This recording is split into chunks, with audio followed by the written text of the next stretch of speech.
जी। अभी तो आदमी के सर में बकरे का सिर लगाना जी और आदमी के धड़ में हाथी का सिर लगाना बाकी, शंकर जी ने दोनों सर्जरी की। दूसरा, आज का साइंस पुरुष को स्त्री बना देता है, स्त्री को पुरुष केवल लिंग बदल देता है। बिल्कुल। कैसा भगवान है जो ग्लोबल वार्मिंग से पिघल जाता है?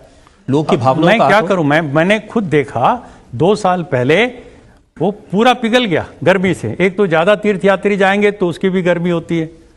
बिस्मिल्लाहिर्रहमानिर्रहीम, अस्सलाम वालेकुम नाज़रीन। दोस्तों, आज की वीडियो बहुत इंटरटेनिंग होने वाली है क्योंकि पंडित अनिरुद्ध आचार्य ने बयान दिया है कि उनके भगवान श्री कृष्ण ने 2 तरह की सर्जरी की थी।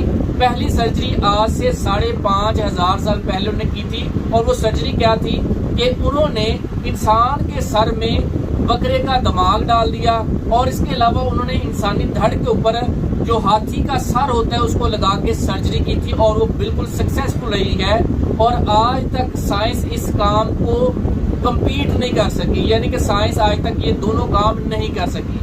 तो इस वीडियो के अंदर सबसे पहले तो हम दूसरे पंडितों के इन भगवानों के मुतालिक क्या राय है उसके बारे में देखेंगे और इसके अलावा हम जाकिर नाइक साहब का इन भगवानों के बारे में क्या अपना राय है उसके बारे में जानेंगे। तो आइए आज की वीडियो का आगाज करते हैं। अभी तो आदमी के सर में बकरे का सिर लगाना जी और आदमी के धड़ में हाथी का सिर लगाना बाकी, शंकर जी ने दोनों सर्जरी की। दूसरा, आज का साइंस पुरुष को स्त्री बना देता है, स्त्री को पुरुष केवल लिंग बदल देता है। बिल्कुल। परंतु आप पुरुष को यदि स्त्री बना दिया जाए तो वो बच्चा पैदा नहीं कर सकता। लिंग परिवर्तन तो हो जाएगा बिल्कुल, परंतु बच्चा पैदा नहीं कर सकता जी। जबकि हमारे यहाँ स्त्री थी शिखंडी से पुरुष बना दिया तो वो बच्चे भी पैदा किया था। एक ऐसा भगवान है जो ग्लोबल वार्मिंग से पिघल जाता है? लोग की भावनाओं मैं क्या करूं, मैंने खुद देखा 2 साल पहले वो पूरा पिघल गया गर्मी से। एक तो ज्यादा तीर्थयात्री जाएंगे तो उसकी भी गर्मी होती है।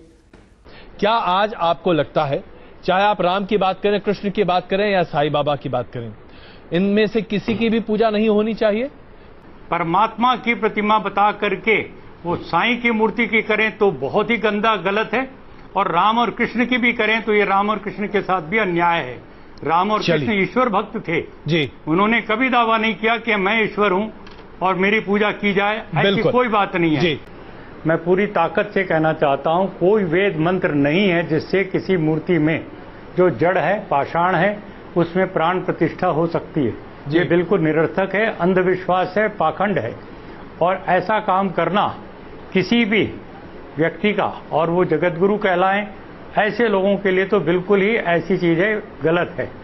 मैं बड़ी विनम्रता से फिर कहना चाहता हूं, यदि प्राण प्रतिष्ठा आप करने का दावा करते हैं तो बताइए वो वेद का कौन सा मंत्र है जिसके उच्चारण से प्राण प्रतिष्ठा होती है? नंबर 1 वेद। दूसरी बात, उस प्राण प्रतिष्ठित राम की, कृष्ण की या किसी की भी देवता भगवान की मूर्ति प्राण प्रतिष्ठित हो जाने के बाद क्यों नहीं खाना पीना बोलना चलना शुरू करती? जरा प्राणवान होने का थोड़ा सा तो परिचय दे। वो आपने बता दिया वो प्राणवंत हो गई मूर्ति जी। अब उसके बाद आपने लोगों की भीड़ इकट्ठी की और परमात्मा का अवतार पूजो जी, ये कह करके चढ़ावा इकट्ठा करना शुरू किया। ये एक दुकान है, व्यापार है, झूठ है, धोखा है। मैं कहना चाहता हूँ स्वामी जी, हमारे देश में मूर्ति पूजा नहीं थी। बिल्कुल स्वामी जी। मेरा नाम आशीष है, मैं नेरुल से आया हूँ, मैं बीपीओ एग्जीक्यूटिव हूँ। मेरा आपसे एक सवाल है, इस्लाम में हर गुनाह माफ है लेकिन शिर्क की माफी क्यों नहीं है? अगर इंसान कत्ल करता है उसे माफी है, जिना करता है उसे माफी है, लेकिन शिर्क की माफी क्यों नहीं है?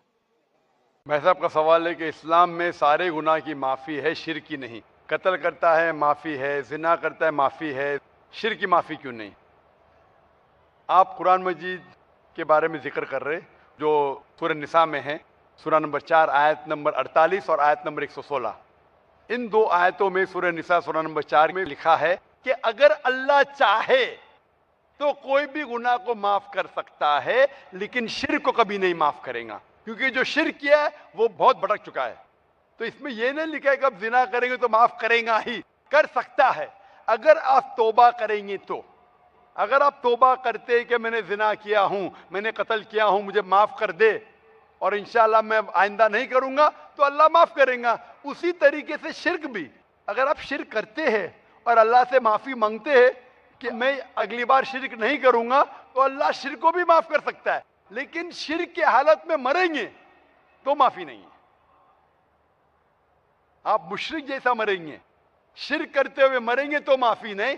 अगर आपने शिर्क किया, लाइक आज आप देख रहे हैं, कल भी परसों भी कितने गैर मुस्लिम बुत परस्ती करते थे, शिर्क करते थे, मूर्ति पूजा करते थे, अभी मुस्लिम बन गए। अल्लाह ताला बेशक माफ करेगा। और जिस दिन आप इस्लाम कबूल किए, आपके पिछले गुनाह सारे माफ, आपका स्लेट क्लीन। मैं माशाल्लाह अभी 46 साल का हूं, अच्छे काम करता हूं, इंसान हूं, गलतियां भी करता हूं। आप अगर इस्लाम कबूल करें, आपका स्लेट क्लीन। मेरे तो स्लेट में तो काफी चीज ऊपर नीचे है। अगर आप इस्लाम कबूल करें तो अल्लाह के रसूल फरमाते आपके सारे गुनाह माफ, स्लेट इज क्लीन।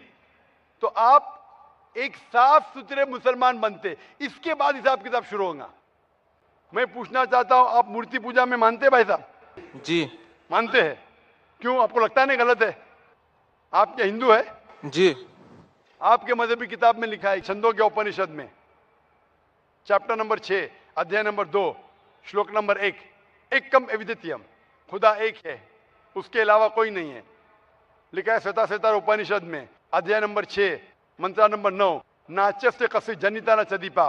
उस ईश्वर, उस भगवान का कोई रब नहीं, उसके कोई वालदेन नहीं।